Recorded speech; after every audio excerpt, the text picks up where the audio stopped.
What's up, everybody? This is Benj Meeks, the garden guy, and everybody, guess what we did today? This is a job that I didn't start, but I came out here and helped them put it in. So let me just give you a little walkthrough. And by the way, this video is going to be all about Bermuda grass, because look at this. See all this stuff up here? We're talking straight up crazy Bermuda grass. It just goes crazy. And see all those stolons right there? It's called stolon. That grows underneath the ground, slightly underneath the ground. Some are on top, but they just go crazy and make this web of just impenetrable growth, where if you cut it out but leave like little pieces, it just takes over and does that, where they can't even control it. Look, even over here, they put down some of this fabric and then put down rocks, and it's even it's coming in from the side, trying to get in here. But the fabric does seem to be keeping it up at bay. See, but these are just trying to come in from the side. They're not actually rooted here. So this seems to be somewhat of a solution, but here's the deal. This video is about basically asking questions. What do you guys think is the best way to manage Bermuda grass, or grasses like that have rhizomes or stolons that basically try to take over from the roots? It's hard to get them out. How do you guys do it? How have you figured out to do it? I used to think that I could just pile really thick wood chips and that would be the solution to the problem, but really what happens is they just shoot up right through there. It's actually really crazy how tough this stuff is. So how do you guys do it? Let me show you what we did, and that maybe we'll give you guys ideas.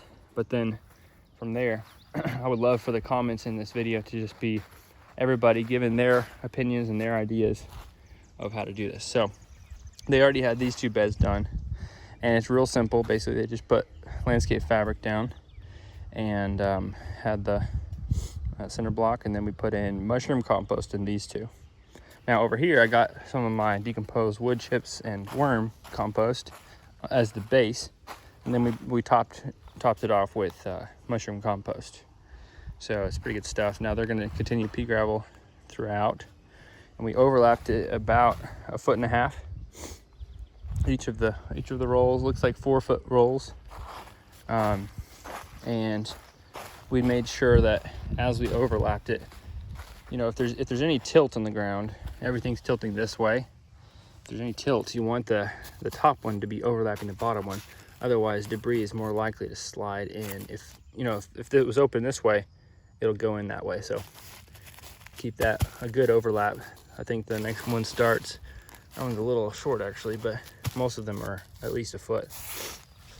So that's what we've done here, because all of this is just straight up Bermuda grass.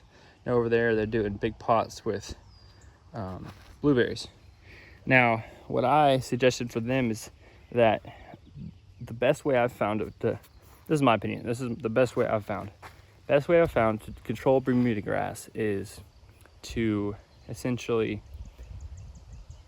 not allow it to photosynthesize. What I mean by that is to not allow it to produce any kind of energy or gather any kind of energy from the sun.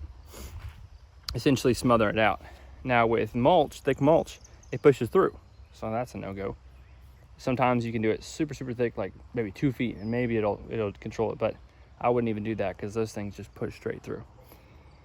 With fabric, I do like to get a fabric. This fabric is pretty good. Looks like a woven geotextile, and but I like to get some from Eco. I can put a link on here for the type that I like to do, because it has an under net webbing, and then it has this on top, so it's like double whammy, if you know what I'm saying. So man, when it comes to anything Bermuda grass, I try to go all out, because that stuff's crazy. So put it in fabric, or you can do silage tarps or something like that. That's nothing's gonna push through there, and that's what I suggested for them up here. They've got all this area. I said I would just pull it up and do straight up do complete fabric, or the silage tarp, even better, because then that will kill it off for one whole season, and maybe even you might want to do 2, because sometimes even then some of the roots will still have energy from previous years. So that's one thing you need to keep in mind, is when killing Bermuda grass off, it has a whole bunch of, let's call it power or strength, nutrients from the previous year. They store up all summer long. They're a warm season grass, so they store up all summer long, and they pack those nutrients into roots. And then the roots during the wintertime are dormant, and then in the spring, bam, they take off. So in the fall, winter and fall, it looks like there's nothing there. There's just a bunch of like dead plant. It's all brown. But then come summertime, they go wacko. So springtime is where they're the toughest. So just keep that in mind as you're trying to put things down. They're going to be able to have a lot of power even in the spring.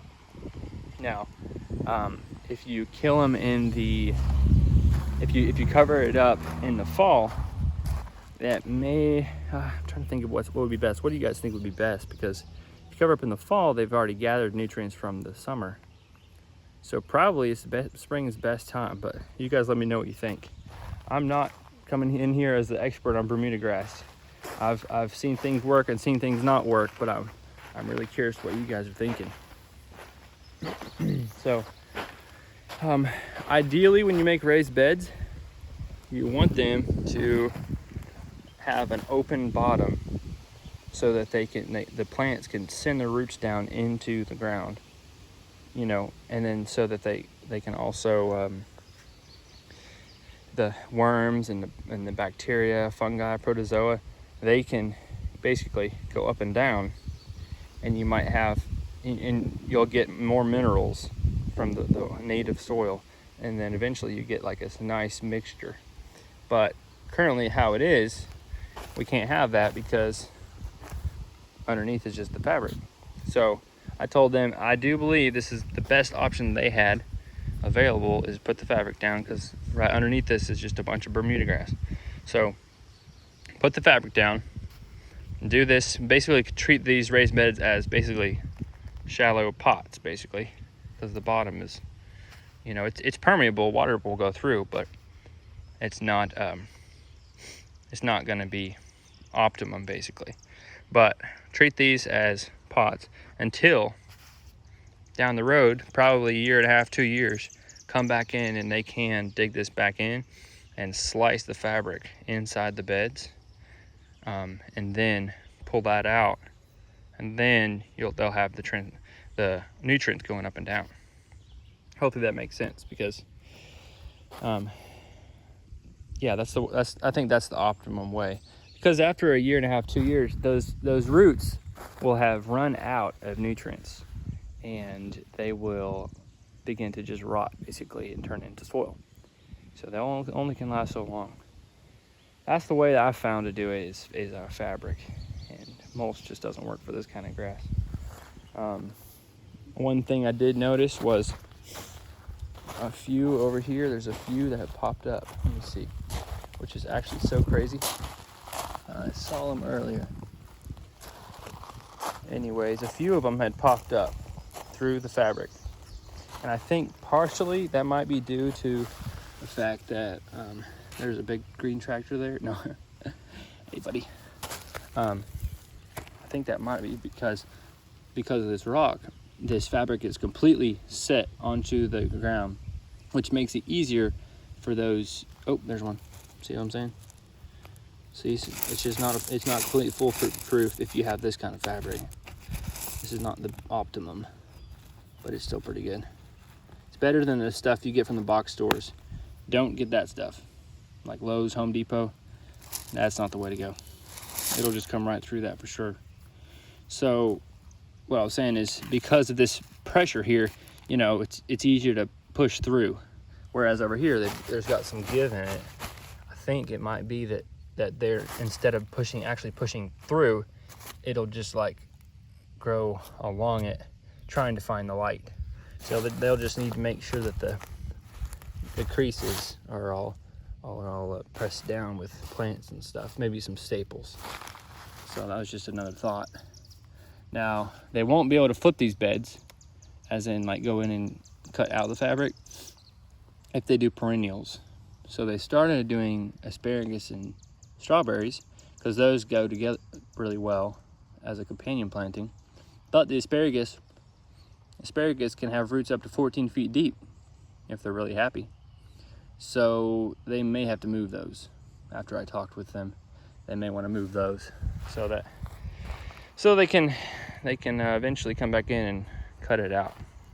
Now, one suggestion I had for them is that they could do up there, they can clear that off, put down either fabric or silage tarps, and then they can what I would do is cut out, basically cut down 3 inches in like a circle, maybe 1.5 feet in diameter, wherever they want to plant squash. So maybe every 6 feet in rows, so 6, 6, 6, 6, 6, 6 all the way through there. And then they can so cut down in 1.5 foot in diameter circle, about 3 inches, and then cut it out, basically like cutting that sod out of the Bermuda grass, because usually Bermuda doesn't go any more than 2 or 3 inches. And that actually, real quick, that brings me to another thought there. If you have a crazy problem with Bermuda grass, there's a potential that you could take a sod machine that cuts underneath the sod and just cut it all out, or take a bobcat or a tractor, or even by hand if you have it, because those roots from the Bermuda usually goes about 2 or 3 inches deep, and that's as far as they go, because they like to stay in the top biosphere area. So that's another option there, and I've done that before. Glad I mentioned that. So but over there, if you want to, the first year trying to kill this stuff off, cut that out, pull out the Bermuda grass, and then you can put in compost right there, and then just burn a hole like that big, and then put your little squash seeds in there, and they'll spread out all over the fabric, and then you're at least growing something from that space. Hopefully this stuff is making sense. I just thought I'd give you guys some ideas from what I've experienced, but also I really want to learn from you guys. I'm always learning, so let me know what you guys do and what's worked, what hasn't worked. I know I'm more in a southern climate down here in Tennessee, so we do have quite a bit of humidity and heat, and it tends to get things just grow down here. So maybe less of a problem somewhere else. All right, you've technically, I know Mr. Charles Dowding over in Europe, and where does he live? I think England. Anyways, wherever he lives, he does cardboard and then thick compost, and he has not Bermuda grass, but it's called something else, I forget. And he is able to get control most of it, but it still comes through sometimes, and he has to pull it up, trace it back. So those are my thoughts, folks. Thanks for watching big time, and we just try to learn here on the Garden Guy channel, always learning. But I do believe that it's beautiful, and it's about as good as you can get with the kind of Bermuda we got. Down here, thankfully, did not have Bermuda, so we just went ahead and did thick, no-dig beds there, and put more asparagus there, and then raspberries here. So, all right, talked your ear off already. I'll see you guys next time. Thanks for watching the Garden Guy channel. Catch you later. God bless. See ya.